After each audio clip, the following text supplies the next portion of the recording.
The Messy Heart of Leadership, Reflections from Nordic Business Forum 2025. Dear Amelia Emberhart, I am reflecting on the lessons from the Nordic Business Forum 2025. The event was a whirlwind of ideas, conversations, and provocations. But rather than overwhelm you with every note taken, I wanted to share the essence, the handful of insights that truly struck me. Not all the speakers made my list, only those who spoke directly to the human core of leadership. Here are the voices that stayed with me. Sukhinder Singh Cassidy, Culture, Values and the Shadow They Cast. Sukhinder began with a distinction that seems obvious at first, but is rarely understood in practice. Soul, values and culture are not the same thing. Too often companies use them interchangeably, which muddies clarity. She explained it this way. The soul of the company is its essence, the thing that animates it. The values are the principles that guide choices and actions. And the culture is how all of that gets expressed day to day. Habits, rituals, behaviors. When culture is strong, it also casts a strong shadow. That shadow can uplift, but it can also stifle innovation if it becomes too rigid. Her antidote: lean harder on values that grow resilience, grit, adaptability, and a mindset that stretches toward purpose. Culture is not a shrine, it is clay. It must be continuously reshaped to serve the evolving mission of the organization. Most striking was her point about dissatisfaction. We are not truly frustrated when the company fails us. It is when we fail ourselves, when our actions do not match our own values or ambitions. We feel empty. Alignment between purpose and behavior is where real satisfaction and sustainable culture lives. Gianpiero Petriglieri, Belonging and Freedom. Gianpiero's words got closer to the bone of identity. He reminded us that what I do is who I am. Leadership is not an external title pinned to a job description. It is an internal state of living one's truth. Yet he also highlighted the paradox. Organizations must offer both belonging and freedom. Without belonging, people feel rootless. Without freedom, they suffocate. Leaders must craft environments where both can coexist, where people feel seen and safe, yet also trusted to fly in their own direction. The foundation for this, he argued, is deceptively simple: paying attention and having conversations. But in an era of digital distraction, real attention has become rare, almost radical. Leadership is less about speeches and more about the quality of listening. He made me realize that even the smallest exchange, an eye held, and a question asked, a silence honored, can reinforce someone's sense of belonging while giving them the courage to act freely. Simon Sinek, The Messy Heart of Leadership. Simon's presence was, as always, both comforting and challenging. He insisted that when a company is purpose-driven, decisions no longer feel forced, they align naturally. Purpose acts like a compass, so even when the road is foggy, direction remains steady. He reframed leadership skills in strikingly human terms: patience, listening, curiosity, even maternal instincts. These are not often found in corporate training manuals, yet they are the skills that create safety and connection. He called it leadership of the heart. It is messy, unpredictable, and human, but also the most enduring form of leadership. One of his metaphors I loved: practice plays, not wins. It is a reminder that sustainable success is not about chasing constant victories, but rehearsing the fundamentals again and again. He admitted that writing his books is excruciatingly hard, yet that difficulty itself makes him wiser, because it forces him to stretch.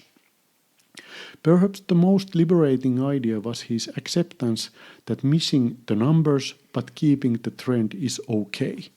In business, we often panic over the immediate figures, but Simon reminded us to zoom out.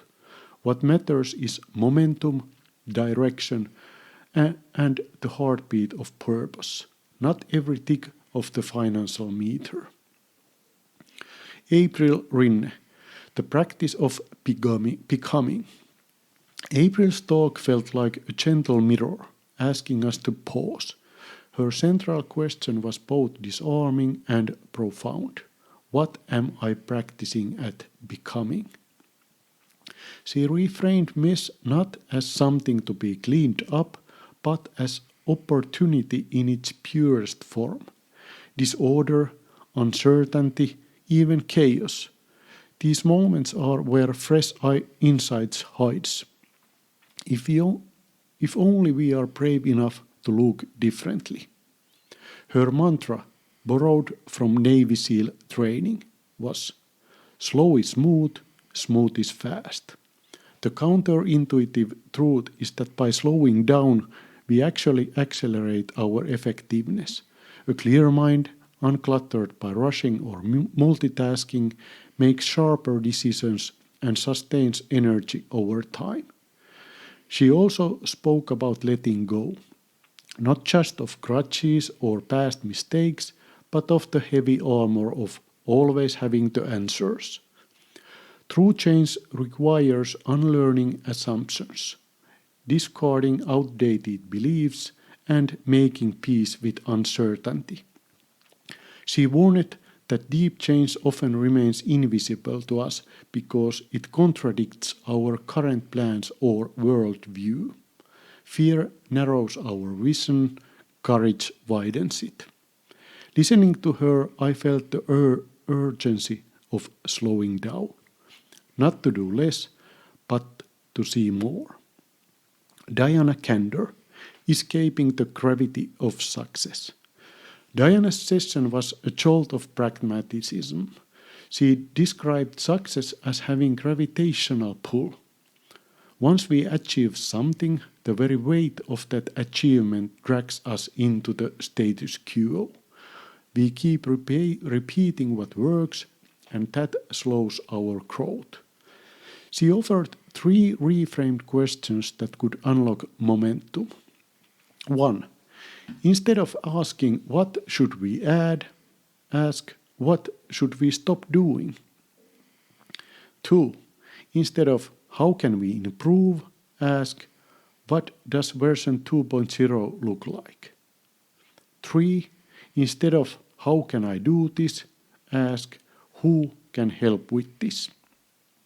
These questions demand subtraction, reinvention, and collaboration. The opposite of our usual instinct to pile on more, tweak the old, and take on everything ourselves. Her final metaphor was powerful. Start with a blank sheet. Do not scribble over last year's strategy or add bullet points to yesterday's vision. Begin as if nothing exists. The future deserves fresh ink, not recycled drafts. Rick Rubin, Authentic Creation. Rick Rubin's talk was less keynote, more meditation. He spoke as though leadership and creativity were the two sides of the same coin. His mantra, listen to all ideas and all people, but act only from authenticity. He warned against the deadliest phrase in any company. This is the way it has always been done. That mindset suffocates originality. The antidote is childlike wonder, keeping alive the sense of excitement and curiosity we often abandon in adulthood. He urged us to create not for popularity, but for truth. Popularity is fleeting, but truth is durable. His philosophy is to make the best version possible of anything, even when it is not the smartest financial choice in the short term. The long view matters more. Perhaps his most liberating thought was about self-doubt. The voices that stop us are just chatter, not reality. Too often decisions are watered down by persuasion, by trying to win people over instead of staying true. That is how mediocrity creeps in. Instead, Rick suggested building shared frameworks, models that everyone can see together. When we align perspectives through a common model, we can debate meaningfully without falling into endless persuasion. We stop convincing and start creating. Closing thought. Amelia, what tied all these voices together was the insistence that leadership is less about control and more about becoming. It is not a static skill set, but an evolving practice, reshaping culture, creating belonging, leading with the heart, slowing down to see, breaking the status quo, and staying authentic. At Nordic Business Forum 2025, I realized leadership is not a crown to be worn, but a discipline to be lived. It is a shadow we cast, a conversation we hold, a blank page we dare to write, and above all, a refusal to betray our own authenticity. This is your moment. Take command and show us the path.